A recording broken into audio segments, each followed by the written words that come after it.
Ողջույն դուք միմյանց ի համբյուր սրբության, Սուրբ համբյուրիս ողջույնը անարգ չհամարես, Նարեկացու այս տողերով սկսենք Նարեկ Աղոթամատյան հաղորդաշարի մեկնությունը։ Հիշեցնենք ձեզ, որ նախորդ երկու հաղորդումների ժամանակ մենք խոսեցինք Նարեկացու մասին, ով է Նարեկացին, ում համար է գրել Նարեկացին, շարժառիթը ինչն է եղել, որ գրել է Նարեկացին։ Երկրորդ էտապում խոսեցինք ուրեմն Նարեկացու 5 գերազանցությունների մասին, որ տվել է նրան Պողոս Պատրիարք Հակոբ Նալյանը, նրա կուսակրոնության մասին, սուրբ կոչվելու մասին։ Սրանք բոլորը իրար կապված են։ Այսօր կշարունակենք մեր միտքը, այսինքն դա կլինի նախորդի շարունակությունը։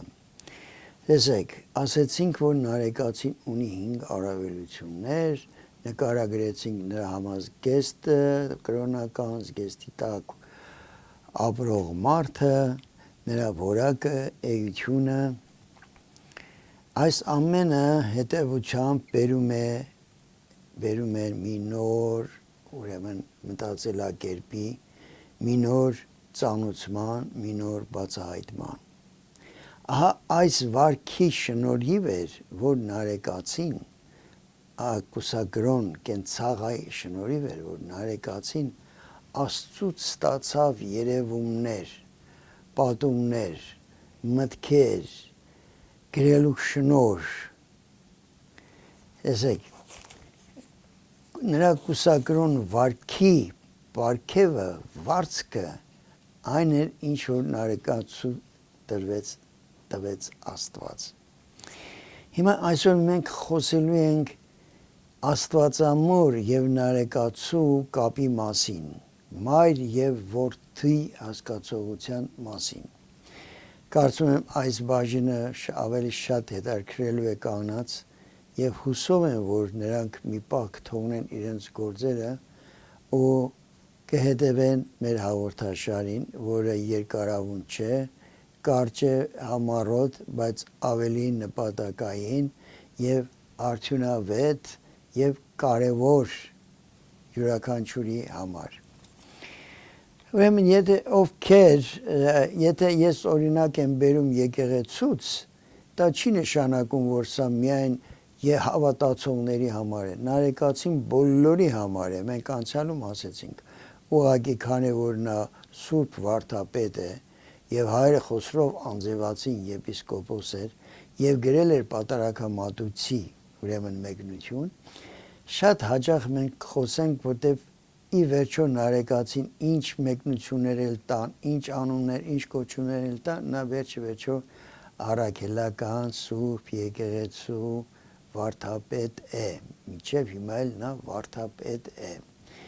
Աստի երբեմն օրինակներ կբերվի եկեղեցուց, դա չի նշանակում, որ ովքեր չեն հավատում, դա դրանց չի վերաբերվում։ Ուշադրությամբ կցանկանայի, որ բոլորն էլ լսեն։ Երբ որ պատարագը սկսվում է, ուրեմն թափորը պատարագիչ քահանայի ուղեկցությամբ մտնում է ներս, առաջի բանը, որ քահանան խոսում է, լվանում է ձեռքերը եւ առաջի խոսքը, որ ասում է դառնալով ժողովրդին, հետեւյալ խոսքերն են։ Ես երբեմն կկարդամ գրաբար աղոթներ կամ որոշ կարճ նախադասություններ, քարյակներ, որոնք որ ավելի լավ է լսել, քան մեկնաբանվել։ Միևնույն է, եթե ուշադիր լսեք, կհասկանաք, որովհետև դա մեր հայրենի, մեր պապերի լեզուն է, մեր ոսկեղենիկ հայերենն է, որը որ այսօր ցավոք սրտի աղավաղվել է։ Ուրեմն, քավչարար զորություն օժտված է,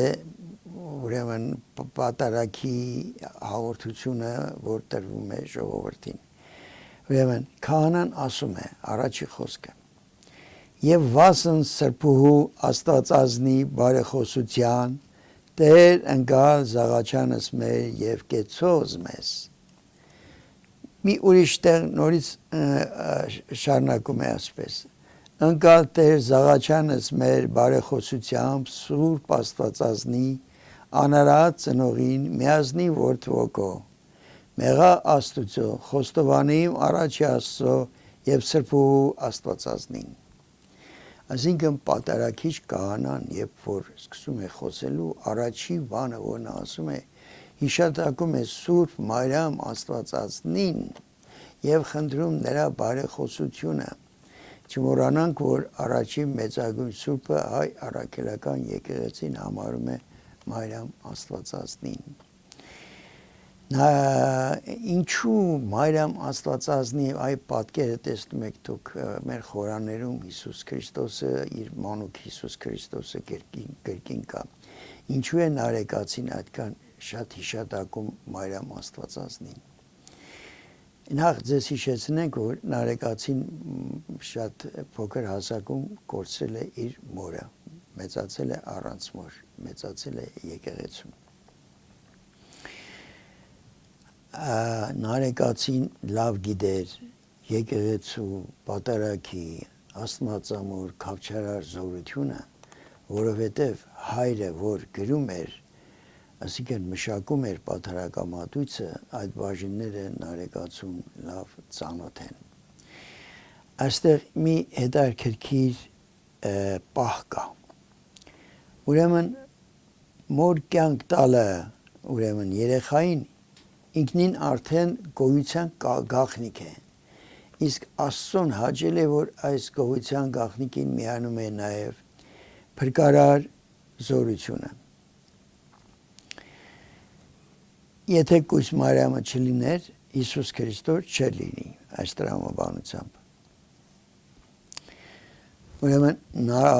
նարեկացու մոտ աղոթքը խաչակնքումը եւ աստվածամոր բարեխոսությունը միշտ խնդրելը նա անբաժան մասնիկն են նարեկացին գյուղում բարձր լեռան վրա միշտ աղոթում էր ծնկի եկած միշտ հայտարարում է նույնիսկ զանգերի տակ ասում է երկրպագություն ծնրադրական հաճախակի երկրպագություն ծնրադրական այսինքն ծնկի եկած պաշտել Աստծուն եւ ավանդություն կա որ այդ քարերի տեղը ուրեմն վրա փոսեր են մնացել նարեկացու ծնկի հետքերն են կամ ոտկա հետքերն են ուրեմն նարեկացին ժայռի վրա աղոթում է Աստվածամորը ինչ է աղոթում հա կարդանք մի հատված հանցանք սեպղտոր եւ ձերքս անմաքուր աննվիրելի բայց ես սրտաբեկ մատներս շարժելով հուսալով դարձյալ երեսս հողին պաղատում եմ քեզ դու մայր Հիսուսի երեսս հողին այսինքն երկրպագություն ծննդրական այս սայում բարեխոս եղիր ինձ համար երկնքից իսկույի մաղթիր քավություն ինձ եւ զորավոր փրկան կյանքի թող երկրի վրա միշտ օրհնություններ բուրումներ խունկի եւ անուշահոտ յուղեր մատուցեն քեզ ախորժելի տեսեք քավություն է խնդրում նարեկացին աստվածամոր մեծարումն է այստեղ եւ շարունակում է մի արգախում արցունքով օգնիր դու վտանգվածիս գովյալդ կանանց մեջ ծնկաչոք խնդրիր հաշտությանս համար ծնողդ Աստուծո հոգատար եղիր թշվառից հանդեպ հույսն է բարձրալի ձեր տուր ընկածիս տաճար երկնային եւ փառավորիր որ թութ քեզանով եւ Աստվածորեն կհրաշարագործես ինձ ի քավություն եւ ի ողորմություն ով դու աղաղին եւ Աստծո մայր պիտի մարմինդ ինձանով եւ փրկությունդ իմ ցույց տրվի քեզանով ուրեմն այս աղոթները որ անում են նարեկացին տեսեք բովանդակությունը գրեթե նույնն է, բայց շարահուսությունը, աղոթքի ոճը, բառերը տարբեր են եւ այստեղ աղոթքը արհեստական չէ, սրտից բխած աղոթք է, որովհետեւ մի աղոթքի կրկնություն չէ, այլ աղոթք է նաեւ խորիմաստ, ուրեմն մեզ ուսուցանող աղոթք է, այստեղ շատ խորը մտքեր կան։ Ինչու է նարեկացին Աստվածամոր բարեխոցությունը խնդրում։ Ինչ է ուզում սրանով ասել, նեսեք նարեկացին ինչ որ անում է, ինչ որ խոսում է, այդ ամենը մեր համար օրինակ պետք է լինեն, դա միայն ինքը համար, իր համար չէր ասում, նա անում էր, որպեսզի օրինակ ծառայի իրենից հետո եկողներին։ Ինչ էր ուրեմն բուն նպատակը։ Տեսեք, Աստվածամայրը նարեկացուն Իսուս Քրիստոս ընդունեց իր մեջ։ Հիմա նարեկացին հորդորում է, նաև պատարագի ընթացքում է հորդորում, կարդում, որ հավատացյալ ժողովուրդը, հավատացողները, կանայք թե տղամարդիկ, ինչպես Մարիամ Աստվածածինը ընդունեց Իսուս Քրիստոս իր մեջ, նույնպես եւ ժողովուրդը հավատացյալը հաղորդությունը պատկերացնի, հասկանա, որ հաղորդության բուն իմաստը նա է, որ Հիսուս Քրիստոս ընդունում է ինքն իր մեջ, այսինքն ապրում է, ինչ է նշանակում իր մեջ, այսինքն ապրում է Հիսուս Քրիստոսով, ուղղորդվում է նրանով, իր ներքին ձայնն է դա, իր խղճի ձայնն է դա, ուրեմն կարևոր միտքը, ինչպես Մարիամը իր մեջ պահեց Հիսուսին, նույնպես հավատացյալները միշտ պետք է տարերով մեզ փոխարինողներն էլ պահեն Իսուս Քրիստոս, ընդունեն իր մեջ։ Ես ձեզ խոստացա ընդունելի լինել մասին խոսենք, բայց քանի որ այս թեմաները խիստ կապված են իրար հետ, սրանք կվերջանան, հաջորդը կխոսեմ ընդունելի լինելու եւ ամեն անգամ հիվանդության, որևէ հիվանդության վերաբերող մի կարճ բաժին։ Հիմա տեսեք ինչ է աղոթքում Մարիամ նարեկացին այդ ժայռի վրա ծնկադրված։ Եվ այդ աղոթքի պահին ինչ է կատարվելու։ Ահա կաթիլ մի կուսական կաթիցդ մեզ անձրևող կյանք է տալիս ինձ, ով դու մայր բարձրյալ Տիրոջդ Հիսուսի, երկնի եւ համայն արարչի, որին ծնեցիր դու անճառորեն, բովանդակ մարմնով եւ ամբողջովին իր աստվածությամբ։ Այստեղ շատ հետաքրքիր ու սրտաճմլի կամ հուզական մի նախադասություն է, առաջին նախադասությունը, որ ասում է. ահա կաթիլ մի կուսությանդ կաթից մեջս անձրևելով կյանք է տալիս ինձ։ Այսինքն Մարիամ Աստվածածնի ներկայությունն է խնդրում ինքը իր մեջ, իր շուրջը։ Մարիամ Աստվածածնին նա սիրում է մոր պես, Աստվածամորը պաշտում է։ Չնայած մենք միայն պաշտում ենք Աստծուն եւ Աստծուն Սուրբ Երրորդությանը։ Ուրեմն այս ջերմերանդ աղոթքի ժամանակ է, որ Մարիամ Աստվածածինը հայտնվում է Գրիգոր նարեկացուն մանուկ Հիսուսը գրգին եւ ասում է գնա Երուսաղեմ, ավանդությունը այսպես է ասում։ Նա կարծես չի հավատում իր աչքերին եւ նորից է տատանված վիճակում, նորից է պատկերը երևում, այսինքն իր աչքով տեսնում է, ասում է գնա Երուսաղեմ եւ գալիս է հաջորդ երկրորդ անգամ արդեն գալիս է մանուկ Հիսուսը գրկին եւ ասում է առ Տիրոջը, այսինքն այդ կղզին էլ կոչվում է արտեր կղզի։ Ահա այս ուրեմն աղոթներից հետո էր, որ իրան տրվեց որպես որպես ուրեմն պարգև գնահատանք Աստվածամորը տեսնել է իր սեփական աչքերով, որը որ Նարեկացին ինքը խոստովանում է ասելով Աստվածամոր երևումին հաջորդում է Նարեկացու խորհրդավոր աղոթքի բացատրությունը Ունեմ ես նաև մի այլ դժնդակ կծկից իմ սրտում ուրիշները համարում են այն ինչ որ չեմ երբեք հանցապարտ իրոք եւ վնասակար ամեն ինչի մեջ ըստ ամենայնի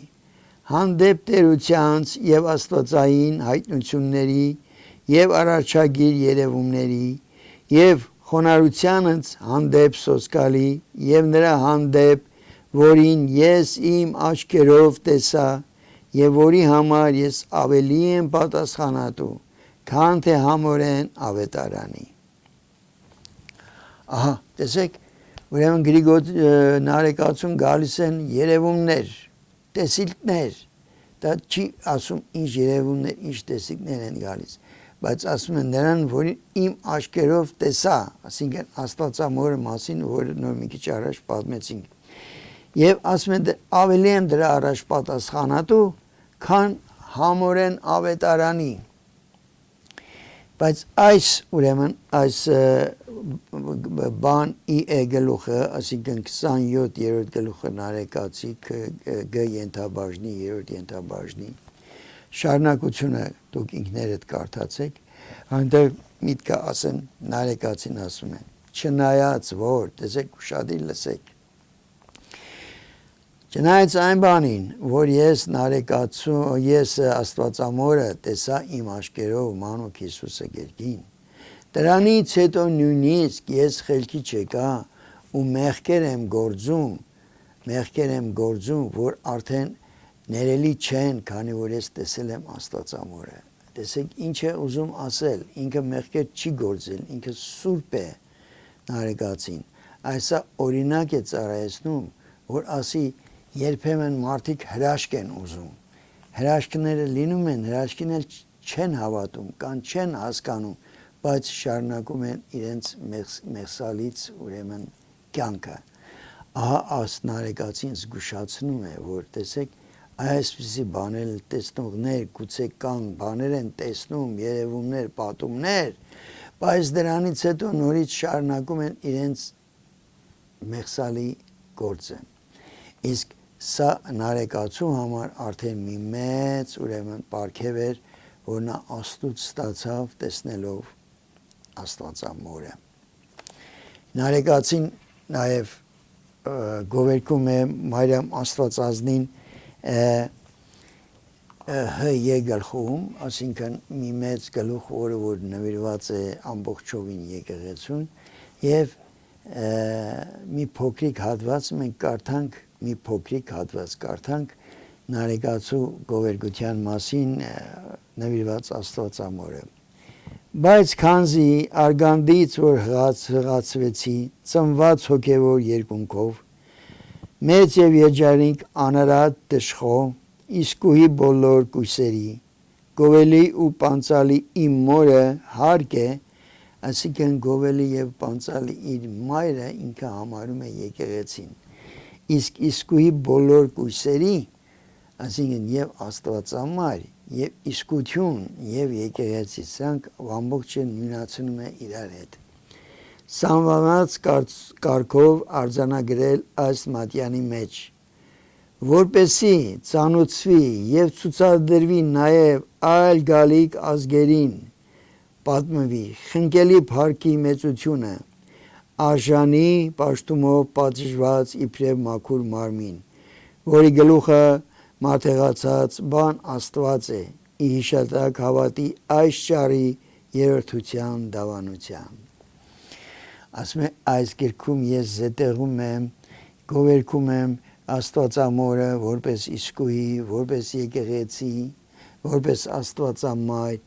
որպեսի այս մեր գրազները ծանուցվեն, ցուցադրվեն գալիք ազգերին եւ պատմի խնկելի փառքի մեծության մասին Մարիամ Աստվածածնի։ Ուրեմն այստեղից մի հետևություն անենք, որ նարեկացին ազգությամբ հայ էր, բայց Մատյան ողբերգությունը, որ կարդում ենք, ինքը հատուկ շեշտադրում չունի, միայն հայերին նվիրված չի, հայ բառը այնտեղ չի էլ ասում, միայն Արարատ անունն է հնչում երկու անգամ, մի անգամ ուրեմն մեղքերի նժարին դնելու այս պատմության հետ, մյուս անգամ էլ Զատիկի օրյան երգի մեջ է հիշատակվում, որ նարեկացին Արարատ սարից պետք է հարություն առած սարից իշնի դեպի Արարատյան դաշտավայր։ Սիրելիներս, այսքանով այսօր ավարտենք այս հաղորդումը մի կարևոր եւ շատ ուսանելի բան սովորած, այսինքն ինչպես միշտ նարեկացին տեսեք այստեղ ունի ինչ է գրում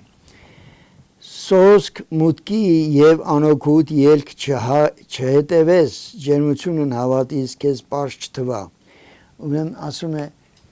անօգուտ չլինի իմ ելքն ու մուտքը եկեղեցի իմ հավատսել քեզ պարզ պաղ չթվա սառը չլինի այսինքն նա ջերմ է ձևական չէ ուրեմն ինչ է ուզում ասել այս պտղաբեր լինի հիմա այս մեր կարճ ուրեմն բովանդակալից հաղորդության մեջ կարևոր է գտնում ենք մի բան ուրեմն նարեկացին պարգևադրվեց վարձատրվեց Աստծուց վարձատրությունը նա էր որ նա իր աշկերով տեսավ Մարիամ Աստվածածնին եւ մանուկը Հիսուսը գրկին որովհետև ինքը ապրել էր սրբակենցաղ կյանք, սուրբ էր, Գրիգոր ուրեմն Հակոբ Նալյանի գերազանցությունները միշտ հիշենք, որ տվեց Գրիգոր Նարեկացու նկատմամբ։ Եվ պետք է ուրեմն հետևելով Նարեկացու օրինակին, այսինքն մեզ հորդորում է մի պարզ օրինակ, մի պարզ բան ասում Պատարագի խորհուրդը շատ մեկնություններ ունի, բայց ամենապարզը հասկանալին սա է, ուզում է ասի ինչպես Մարիամ Աստվածածինը Հիսուս Քրիստոսին պահեց իր մեջ, այնպես էլ դուք սիրելի ժողովրդին ժողովուրդ հաղորդություն ստանալը համարեք, որ հացն ու գերին ստանում եք, այսինքն Հիսուս Քրիստոսին ընդունում եք ձեր մեջ, այսինքն սրանով առաջնորդվենք, դա լինի մեր համար ամենակարևորը այսօր ինչ որ մենք ստացանք, բայց սա չի նշանակում մարդիկ, ովքեր որ պատարագին չեն մասնակցում, հաղորդության խորհրդին չեն մասնակցում, չեն գալիս եկեղեցի, բայց շատերը կան, որ սիրում են նարեկացի, ապրում են նարեկացով, նարեկացու բուժումները ընդունում են, նրա հրաշքների մասին տեղեկություններ ունեն, խորին հավատք ունեն, մեծ հարգանք ու սեր ունեն նարեկացու հանդեպ 1000 քանիներ տարի անցած, այս նրանց մարդկանց որևիցե վիրավորական կամ մեղադրական խոսք չի հնչվում մեր կողմից եւ ավելին ասեմ կան մարդիկ որ հաճախակի գալիս են եկեղեցի կարծես թե ամեն ինչ անում են ինչ որ հարկավոր է անել եկեղեցում բայց դուրսը կենցաղում կամ այլ տեղերում իրենց արժանավայել չեն պահում բայց կան եւ հակառակը մարդիկ որ չեն գալի եկեղեցի բայց արժանապատիվ ճիշտ կյանք են վարում եւ ցանկալի է որ նրանք կան եկեղեցի այսինքն միայն գալով չի այսինքն քրիստոնեությունը կենցաղավարություն է նարեկացին ընթացքում մենք տարբեր թեմաներ անցնելուց հասնենք, կվարժվենք, կուսուցանենք, ինքներս կտեսնենք, որ ինչ է նշանակում նարեկացին թելադրում է մի բան հոգիների փրկության համար առաջնային մի պայման է նաև կենցաղավարությունը, միջավայրում ապրելը, մարդկանց հետ շփումը, շփման մեջ իրենց հարաբերությունները դրսևորելը։ Սիրելի ուրեմն հավատացյալներ Խոսքս ավարտեմ նաև նարեկացու մի աղոթքով, որը կուզեի, որ դուք սա անգին իմանայիք եւ ամեն առավոտյան աղոթեիք, սա այսօր ես կկարդամ, ասեմ բան ձ գլխում է, բ ենթաբաժնում վերջի մասերում լույսը բացվել էիս ողորմությունը տել ծագիր ինձ վրա եւ արևի հետ քո արդարության արեգակը թող մտնի սիրտս նեղ տեսեք արևի հետ արդարության արեգակը արեգակ նույն բաներն են չէ բայց այստեղ արեգակ երբ որ ասում է հոգևոր առումով դա ուրեմն նկատի ունին Հիսուս Քրիստոսը մտնի իմ սիրտը նեղ այսինքն իրեն ունենանք մեր մեջ Փարքից ճարագայթը մտքիս խորհրդարանում թող ջահավորվի այսինքն փարքի ճարագայթը նա փարքը ճարագայթումներ ունի չէ փարքը թող ջահավորվի այսինքն տպավորվի մտնի ուղեղի մեջ ես մտածեմ այն ձևի Աստվածահաճո Աստվածակենցաղ պատգամներին հետևելով Սա խորհրդարանում մեր պատգամավորներին էլ է վերաբերում Եվ տառնագրությունը խաչիդ մարմնից եւ հոգուս մեջ թող տարածվի համասպյուր Ուրեմն խաչակնքումը որ անում եմ ես արտակնապես թող տարածվի համասպյուր Այստեղ բնակող Պահապան հոգուս հետ միասին զիդու ես Աստված անքննին ամենակարողոտ ամենքի համար եւ ամեն բանում բովանդակապես օրհնյալ հավիտյան